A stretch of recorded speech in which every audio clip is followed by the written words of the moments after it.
दोस्तों आज के क्लास में हम लोग पढ़ेंगे अंग्रेजी के ऐसे स्पेलिंग रूल्स जिससे अंग्रेजी पढ़ना बिल्कुल आसान हो जाएगा। तो चलिए शुरू करते हैं और बप्पा का नाम लेकर के क्लास को आगे बढ़ाते हैं और जानते हैं सबसे पहला स्पेलिंग रूल। अगर किसी शब्द में कोई भी वर्ड हो, किसी शब्द में EIY से पहले अगर सी हो तो उसका उच्चारण हम लोग स यानी कि एस, सी जो है एस जैसा साउंड करेगा, सी जो है वो एस जैसा साउंड करेगा। इसी नियम को हम लोग ऐसे भी समझ सकते हैं कि अगर सी के बाद ई आई या वाई है ना, सी के बाद EIY में से कोई भी एक अगर लेटर हो, कोई भी एक अगर अक्षर हो तो उसका उच्चारण स से होगा। जैसे कि सी के बाद देखिए क्या है ई, यानी कि हमारा ये क्या था, शर्त क्या था EIY है ना, तो सी के बाद क्या है ई, तो इसका उच्चारण क्या हो गया सेंट, CENT सेंट। सी से देखिए क भी हो सकता है, सी से देखिए क भी हो सकता है। कैसे, जैसे कि मान लीजिए CLASS, इसको हम लोग क्या बोलते हैं क्लास, यानी सी का उच्चारण क्या हो जाता है ऐसे क्लास हो गया। क्यों, सी के बाद क्या आ गया एल आ गया, इसलिए सी यहां पे क्या बन गया क बन गया। सी के बाद अगर एच आ जाता है तो हम लोग उसको च बोलते हैं, जैसे कि CHAIR चेयर, CH से क्या बन गया च बन गया है ना। तो सी जो है बहुत ही कंफ्यूजिंग शब्द है, इसलिए सी को समझना इंपॉर्टेंट है। सी के जो हाव भाव होते हैं, सी के बाद क्या अक्षर आएगा तो उसको कैसे पढ़ना है हम लोग को ये जानना बेहद जरूरी है, बहुत इंपॉर्टेंट है। तो सी के बाद अगर आपको EIY दिखे तो समझिए उसका उच्चारण स से होने वाला है। जैसे सी के बाद देखिए क्या है आई है CITY, तो सिटी बन गया, स से सिटी, सिटी यानी कि शहर। क्लियर है। सी के बाद देखिए यहां पे एक एग्जांपल और है वाई, CY है ना, EIY हो तो सी के बाद वाई, मतलब कोई भी एक अक्षर होना चाहिए, EIY कुछ भी, ठीक है। तो ये देखिए साइकिल बन गया, साइकिल यानी कि चक्र, घुमाने के लिए साइकिल। क्लियर है। तो सी के बाद अगर EIY हो तो सी का उच्चारण उस शब्द में स होता है, जैसे कि CITY city, CENT cent, CYCLE cycle. Clear है। चलिए देखते हैं अगला स्पेलिंग रूल। अगर किसी शब्द में जी के बाद EIY हो, देखिए सेम टू सेम जा रहे हैं हम लोग है ना, EIY हो तो उसका उच्चारण जो है, उसका जो साउंड है वो ज यानी कि जे जैसा साउंड करेगा। जनरली क्या होता है, जी जो है वो ग का उच्चारण क्रिएट करता है। जनरली क्या होता है, सामान्य तौर पर जी जो है वो ग जैसा साउंड करता है, ठीक है। लेकिन अगर जी के बाद EIY हो तो उसका उच्चारण ग नहीं ज होगा, ठीक है। आइए एग्जांपल से देखते हैं। जैसे जी के बाद देखिए क्या है, जी के बाद ई, जेम, इसको गेम नहीं बोलते जेम बोलते हैं ना। क्यों, क्योंकि जी के बाद EIY है। देखिए जैसे एग्जांपल मैं आपको देता हूं, GOAT, इसको हम लोग क्या पढ़ते हैं गोट, बकरी है ना। तो यहां पे देखिए जी क्या बन गया ग बन गया, जी क्या बन गया ग। लेकिन कंडीशन क्या है, शर्त क्या है, जी के बाद अगर EIY हो तो उसका उच्चारण ज है ना, ग नहीं ज पढ़ते हैं। एग्जाम्पल क्या है, जी के बाद देखिए ई आ गया जेम, जी के बाद अगर आई आता है देखिए है ना, तो इसका उच्चारण क्या होता है जाइंट है ना, क्या होता है जाइंट, जाइंट यानी कि विशाल, मतलब विशाल यानी कि बड़ा, लार्ज। ये देखिए जी के बाद वाई है जिम, क्या पढ़ रहे हैं जिम, गिम नहीं पढ़ते है ना। नॉर्मली क्या हो जाता है कि जी जो है वो ग उच्चारण करता है, ग साउंड आता है। लेकिन अगर जी के बाद EIY हो तो उच्चारण चेंज हो जाता है, साउंड चेंज हो जाता है। जिम, जिम यानी कि जहां पे वर्जिश करते हैं, एक्सरसाइज करते हैं है ना, जानते ही जिम तो बहुत कॉमन चीज है आज के तारीख में। क्लियर है क्या। तो ध्यान क्या रखना है कि अगर किसी शब्द में जी के बाद ई आई वाई हो तो जी का उच्चारण ग नहीं ज होता है। ज यानी कि जे। एग्जाम्पल क्या है? जी ई एम, जी के बाद क्या आ गया? ई आ गया, जेम। जी वाई एम, जी के बाद वाई आ गया, जिम। जी के बाद giant, ji I A N T, जी के बाद आई आया तो ज साउंड करेगा, जाइंट। जाइंट यानी कि विशाल। क्लियर है? कुछ समझ में आ गया ये वाला स्पेलिंग रूल? चलिए नेक्स्ट देखते हैं। नेक्स्ट इज, ये देखिए, ई ए। ई ए, ई ए का उच्चारण शब्द में ए होता है। ए, एकार है ना, एकार होता है ना ऐसा करके, ये वाला। ठीक है, तो अगर आपको देखने को मिले ई ए तो किसी शब्द में, तो उसका उच्चारण जो है वो एकार होता है। कैसे? ये देखिए, एच, यहां पे देखिए ई ए आ गया तो H E A D head हो गया, H E A D head हो गया, है ना। B R E A D, E A, तो ए जैसा साउंड करेगा, एकार। ठीक है, एकार की मात्रा होती है तो ब्रेड, ब्रेड मतलब ई ए जो है वो क्या बन गया? एकार बन गया। ब्रेड यानी कि रोटी।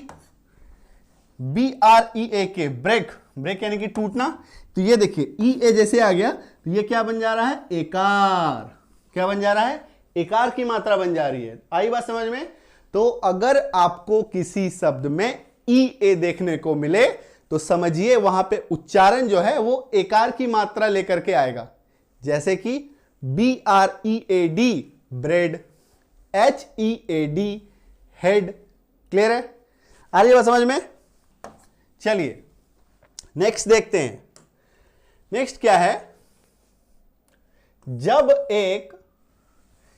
एक भवेल, जब एक भवेल, भवेल समझते हैं? भवेल क्या होता है? ए ई आई ओ यू, है ना। अंग्रेजी में 5 भवेल होते हैं हमारे, ए ई आई ओ यू। ठीक है, 5 भवेल हैं। तो जब एक भवेल किसी शब्द में व्यंजन के बाद, व्यंजन यानी कि कॉन्सोनेंट, व्यंजन के बाद हो तो भवेल का साउंड थोड़ा लंबा होता है। लंबा मतलब ऊंचा पढ़ेंगे उसको। ठीक है, एग्जाम्पल लेंगे आपको समझ में आएगा। भवेल समझ में आ रहा है? ए ई आई ओ यू, व्यंजन यानी कि कॉन्सोनेंट। तो ए ई आई ओ यू को छोड़कर, ए से जेड के बीच में ए ई आई ओ यू को छोड़कर बाकी जितने भी 21 अक्षर हैं, 21 लेटर हैं, वो सभी क्या होते हैं? व्यंजन होते हैं, कॉन्सोनेंट होते हैं। ठीक है, तो अब देखिए जब एक भवेल किसी शब्द में व्यंजन के बाद हो, ये देखिए जी के बाद, जी क्या है? व्यंजन है, कॉन्सोनेंट है। जी के बाद क्या है? एक भवेल आ रहा है, ओ, ए ई आई ओ यू, तो ओ आ रहा है। तो इसका उच्चारण क्या पढ़ रहे हैं? गो। ओकार की मात्रा, थोड़ा लंबा साउंड कर रहा है ना, गो। एन के बाद ये देखिए एक व्यंजन है, इसके बाद क्या आ रहा है? ओ आ रहा है, यानी कि ए ई आई ओ यू, एक भवेल आ रहा है। नो मतलब नहीं, है ना, नो। थोड़ा ऊंचा साउंड, ऊंचा पढ़ते हैं हम लोग इसको, लंबा साउंड। ये देखिए बी के बाद, बी एक कॉन्सोनेंट है, इसके बाद ई आ रहा है, बी। ठीक है, ये देखिए डब्ल्यू ई, वी, हम, है ना। आ रही है बात समझ में? तो नियम क्या समझ में आया? जब एक भवेल किसी व्यंजन यानी कि कॉन्सोनेंट के बाद आए तो उस शब्द का उच्चारण थोड़ा लंबा होगा, है ना। उस शब्द का उच्चारण थोड़ा लंबा होगा, यानी कि उसमें जो भवेल का जो साउंड आएगा वो लंबा होगा। कैसे? जैसे कि G O, go, N O, no, W E, we, B E, be. ठीक है, तो एक क्या हो रहा है? कॉन्सोनेंट यानी कि एक व्यंजन के बाद जब एक भवेल आ रहा है तो जो भवेल लास्ट का जो उच्चारण हो रहा है उसको हम लोग थोड़ा जोर से लंबा साउंड कर रहा है। आ रही समझ में? क्लियर है? चलो नेक्स्ट। नेक्स्ट देखो, जब किसी शब्द में ए ओ ई के बाद, जब किसी शब्द में ए ओ ई के बाद डब्ल्यू आता है तो ए ओ ई छिप जाता है, ए ओ ई छिप जाता है और सिर्फ डब्ल्यू का साउंड रह जाता है, और सिर्फ डब्ल्यू का उच्चारण, डब्ल्यू का जो साउंड वही रहता है। ठीक है, आइए एग्जांपल से देखते हैं। जैसे कि CRAWL, ठीक है, शब्द है CRAWL। यहां पे देखिए ए है, हम लोग को फोकस किस में करना है, AOE। AOE के बाद यानी ए है, मतलब ए हो या ओ हो या ई हो, कुछ भी, AOE में से कोई एक के बाद अगर W आ जाए, अगर W आ जाए तो ये जो ए है ये कट हो जाएगा ऐसे करके, ए को सोचो भूल जाओ, ठीक है। तो AOE का जो साउंड है वो छिप जाएगा, सिर्फ और सिर्फ W का साउंड आएगा, CRAWL, क्रोल, क्रॉल, है ना, क्रॉल मतलब रेंगना, जितने भी रेंगने वाले जानवर होते हैं क्रॉलिंग करते हैं, क्रॉल, ठीक है। तो यहां पे साउंड देखिए किसका आ रहा है, ज्यादा जोर से किसको हम लोग पढ़ रहे हैं, W को, क्रॉल, W यानी कि ओ यानी कि W यानी कि व का एक हल्का सा खिंचाव वाला साउंड, वॉल, क्रॉल, है ना, एक ऐसा साउंड ये लेके आ रहा है, क्लियर है। ये देखिए जैसे कि STRAW, ए है, हम लोग को AOE पे फोकस करना है, AOE के बाद W अगर आ जाए तो जो वॉवेल है AOE, है ना, वॉवेल मतलब सारा AEIOU नहीं, सिर्फ और सिर्फ AOE, ठीक है, इसका उच्चारण जो है, इसका जो साउंड है वो छिप जाएगा और W का उच्चारण ज्यादा आएगा, STRAW, स्ट्रॉ, स्ट्रॉ, है ना, तो थोड़ा सा एक साउंड समझ में आ रहा है आपको, W, स्ट्रॉ, स्ट्रॉ यानी कि पुआल, ठीक है। अब कहीं सर स्ट्रॉ मतलब तो पाइप भी होता है, पाइप भी होता है, जो चूंकि एक्चुअली में क्या होता है ना, पुआल जो है वो एक हॉलो नुमा होता है, ठीक है, उसके अंदर में पुआल, अब देखे होंगे गांव के जो लोग हैं, गांव के जो बच्चे हैं वो जानते हैं कि वो थोड़ा पुआल में क्या होता है, एक हल्का सा अंदर में हॉलो होता है, होल होता है पूरा, ठीक है, उसी से मिलके, उसी का जो ये है बना है, जो हम लोग आजकल कोल्ड ड्रिंक वगैरह पीते हैं स्ट्रॉ से, तो वो उसी से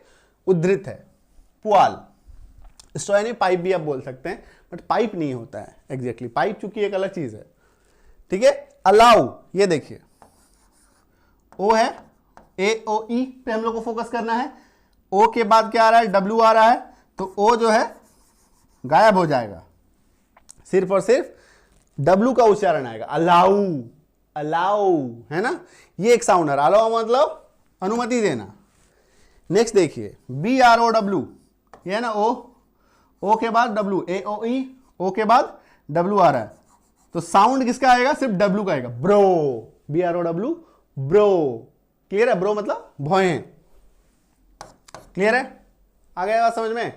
तो अगर किसी शब्द में AOE के बाद W आए तो AOE का साउंड छिप जाएगा और सिर्फ उस शब्द में W का साउंड रह जाएगा, जैसे कि BROW, ओ है ना, ओ के बाद W आ गया तो सिर्फ BROW, ब्रो, है ना, तो हम लोग क्या जो उच्चारण ले रहे हैं वो W का साउंड ज्यादा आ रहा है, AOE का जो उच्चारण है वो छुप जाएगा, ठीक है। एक और एग्जांपल देखिए, जैसे क्रॉल, CRAWL, क्रॉल, तो क्रॉल में देखिए क्या है कि ये जो CRAWA है, ए का उच्चारण जो है, ए का जो साउंड है वो छिप जाएगा और सिर्फ W का साउंड आएगा, क्रॉल, आ रहे बात समझ में। तो ये है स्पेलिंग के नियम जो आपको सीखने बहुत जरूरी है, क्योंकि इसी से आपका अंग्रेजी जो बेस है वो स्ट्रांग होगा, अंग्रेजी पढ़ना स्ट्रांग होगा, जो आपकी जो प्रोनाउंसिएशन है, जो उच्चारण है वो 1 नंबर हो जाएगी, 1 नंबर यानी कि टॉप क्लास।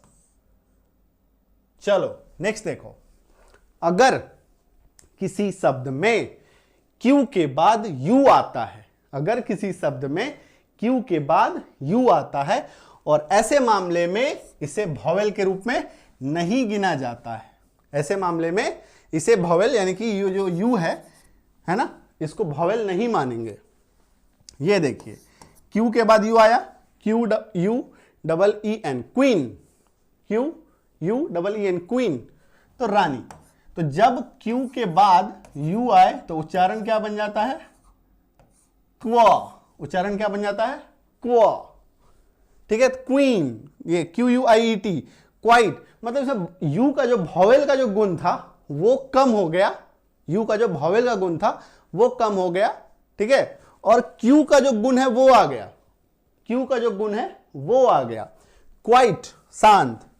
ये देखिए Q के बाद U आ रहा है तो U का जो मेन है, वॉवेल का जो साउंड है वो उतना नहीं आएगा जितना कि इसका आएगा, और ये क्या बन जाएगा, क्वा, क्वा। यू क्या है, यू का जो नॉर्मल साउंड है वो य है, यू का जो नॉर्मल साउंड है वो य है। जैसे कि यूनिवर्सिटी, य है, यूनिवर्सिटी य, ठीक है। तो यू जो नॉर्मल, जैसे कि जैसे यू का बहुत सारा चीज है, ठीक है, तो यू का नॉर्मल साउंड क्या है, य है, लेकिन जब वो क्यू के बाद आएगा तो वो अपना गुण जो है वो खो देगा और साउंड क्या आएगा, क्व, साउंड क्या आएगा, क्व। क्विट, क्विट का मतलब छोड़ना, त्यागना, क्यू के बाद यू आ रहा है, तो यू का जो मेन साउंड है य, वो गॉन हो जाएगा, वो गायब हो जाएगा और हम लोग उसको क्या पढ़ेंगे, क्व पढ़ेंगे। क्लियर है क्या, आ गई बात समझ में। चलो नेक्स्ट देखते हैं। नेक्स्ट क्या है, दैट इज, ये बहुत इंपॉर्टेंट रूल है, अंग्रेजी में कोई भी शब्द, अंग्रेजी में कोई भी शब्द IUVJ से अंत में नहीं होगा। मतलब कि किसी भी, कोई भी वर्ड के लास्ट में आपको IUVJ नहीं मिलेगा, ठीक है, IUVJ नहीं मिलेगा, कोई भी शब्द हो। अगर आपको किसी शब्द के लास्ट में दिख जाए, अगर किसी शब्द के लास्ट में आपको IUVJ दिखता है तो समझो कि वो शब्द ही गलत है, क्योंकि अंग्रेजी में कोई भी अक्षर IUVJ से अंत नहीं होता, लास्ट में IUVJ आएगा ही नहीं। क्लियर है, बहुत इंपॉर्टेंट स्पेलिंग रूल है, याद कर लो इसको।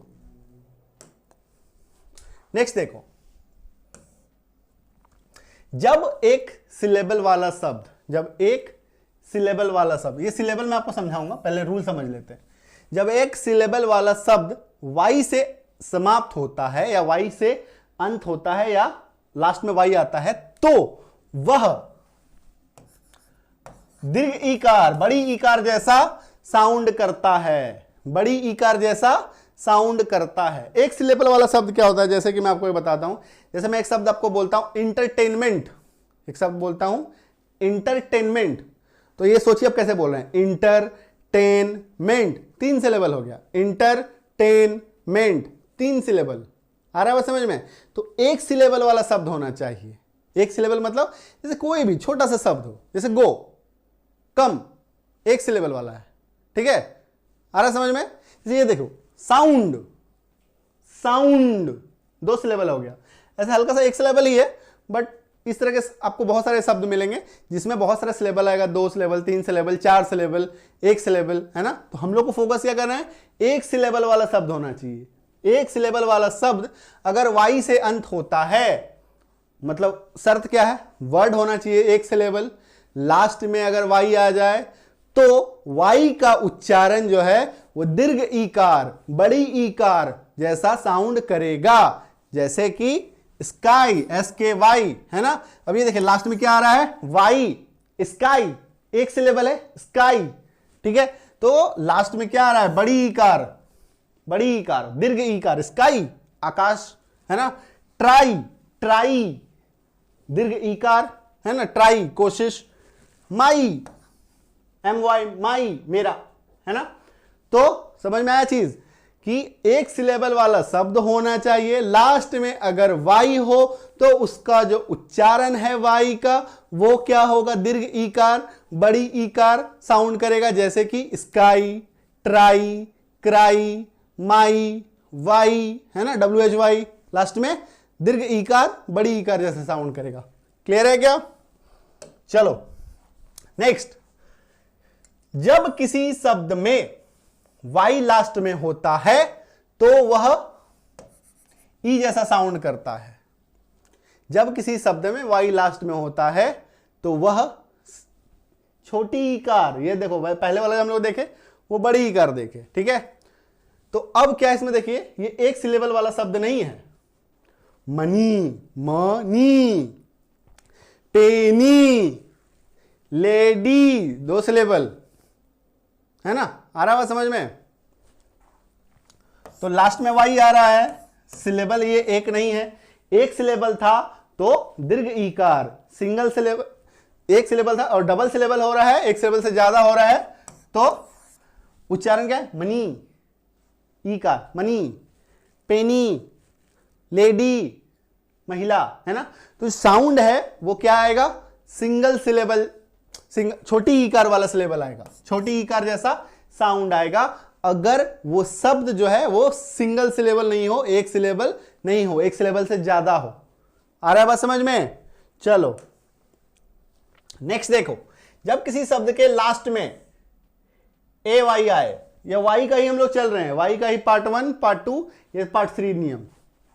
जब किसी शब्द में लास्ट में, किसी शब्द के लास्ट में ए वाई आता है तो ए जैसा साउंड करता है, वाई जो है साउंड ही खत्म हो जाता है वहां पे, जैसे कि DISPLAY, ठीक है। तो इसका साउंड कैसे आएगा? ए जैसा आएगा, है ना। अब इसको डिस्प्ले नहीं पढ़ेंगे, डिस्प्ले, है ना। आ रहा है समझ में? डिस्प्ले दिखाना, DAY लास्ट में AY आ रहा है, डे, है ना। वाई है तो क्या पढ़ सकते? तो वाई का उच्चारण य भी आता है, आई भी आता है ना। डाई नहीं पढ़ते ना, डिस्प्लाई नहीं पढ़ते ना, STRAY स्ट्रे, स्ट्रे मतलब भटका हुआ, ठीक है। ये देखो लास्ट में AY आ रहा है तो उच्चारण क्या हो रहा है? ए, साउंड क्या आ रहा है? ए, एकार वाला साउंड। AWAY अवे, वे, है ना। आ रही बात समझ में? तो ए का साउंड आ रहा है। तो जब किसी शब्द में लास्ट में, जब किसी शब्द के लास्ट में AY आ जाए तो वाई का जो उच्चारण है, वाई का जो रियल साउंड है वो गॉन हो जाता है और ए जैसा साउंड आता है, जैसे कि DISPLAY डिस्प्ले, ए, है ना। इसको डिस्प्लाई नहीं पढ़ते हम लोग, डिस्प्ले, क्लियर है। ये देखो DAY, AY आ गया लास्ट में तो डे, डाई नहीं पढ़ते, है ना। वाई का उच्चारण गायब हो जाता है और ए जैसा साउंड आता है, क्लियर है क्या? चलो नेक्स्ट देखो, FL और S, FL और S अक्सर डबल हो जाते हैं सिंगल वॉवेल के बाद। सिंगल वॉवेल के बाद, सिंगल वॉवेल मतलब एक वॉवेल, वॉवेल यानी कि AEIOU, ठीक है। ये देखो CLASS, ये सिंगल वॉवेल है, एक ही वॉवेल है, इसके पहले तो कॉन्सोनेंट है ना, इसके पहले कॉन्सोनेंट है। ये देखो तो CLAS S आ रहा है तो ये डबल हो जाएगा, CLASS क्लास, ठीक है। यहां पे उच्चारण नहीं हो रहा है, यहां पे हम लोग स्पेलिंग पे फोकस कर रहे हैं। ये देखो FA, ये देखो सिंगल वॉवेल है, इसके बाद जैसा ही L आया तो ये डबल हो जाएगा, फॉल यानी कि गिरना। ये देखो O है, सिंगल वॉवेल है, इसके बाद L आ गया तो डबल हो जाएगा, डॉल। ये देखो ये तो कॉन्सोनेंट है T, इसके बाद U आ रहा है, U यानी सिंगल वॉवेल, और सिंगल वॉवेल के बाद क्या आ रहा है? F आ रहा है, तो F क्या हो गया? डबल हो गया, स्टफ। आ रही है बात समझ में? तो F, L और S अक्सर डबल हो जाते हैं वो जब किसी शब्द में सिंगल वॉवेल या एक वॉवेल के बाद आता है तो वो डबल हो जाता है, जैसे कि CLASS, ए के बाद S आया तो वो डबल हो गया, क्लास, है ना। तो इससे हम लोग क्या सीख रहे हैं? वर्ड मीनिंग की करेक्टनेस को सीख रहे हैं कि वर्ड मीनिंग कैसे काम कर रहा है, वर्ड मीनिंग कैसे, कोई वर्ड कैसे फंक्शन कर रहा है। अरे बात समझ में? चलो नेक्स्ट देखो, नेक्स्ट इज जब किसी शब्द के अंत में, जब किसी शब्द के अंत में फुल, FULL फुल जोड़ा जाता है तो वो FUL बन जाता है, FULL नहीं रहेगा, ठीक है। ये देखो जैसे कि देखो समझो, यूथ, यूथ का मतलब क्या होता है? युवा, ठीक है। लेकिन इसमें हम लोग क्या कर रहे हैं? एक हम लोग ऐड कर रहे हैं हम लोग, ठीक है, फुल FULL, मतलब ऐसा कोई इंसान जो पूरा उसमें युवा, जो युवापना है ना, यूथनेस जो है वो भरा पड़ा है, तो FULL नहीं रहेगा, FULL नहीं रहेगा, ठीक है।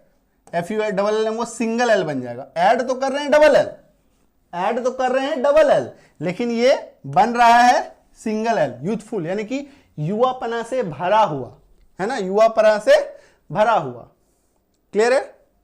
ये देखो ग्रेटफुल, आभारी, किसी का आभार होना। ऐड तो कर रहे हैं हम लोग डबल L, लेकिन ये बन रहा है सिंगल L, ठीक है। जॉयफुल, ऐड कर रहे हैं डबल L, लेकिन बन जा रहा है ये सिंगल L, जॉयफुल मतलब आनंदपूर्ण, आनंद से भरा हुआ, ठीक है। तो ये थे दोस्तों 12 अंग्रेजी के इंपॉर्टेंट स्पेलिंग रूल।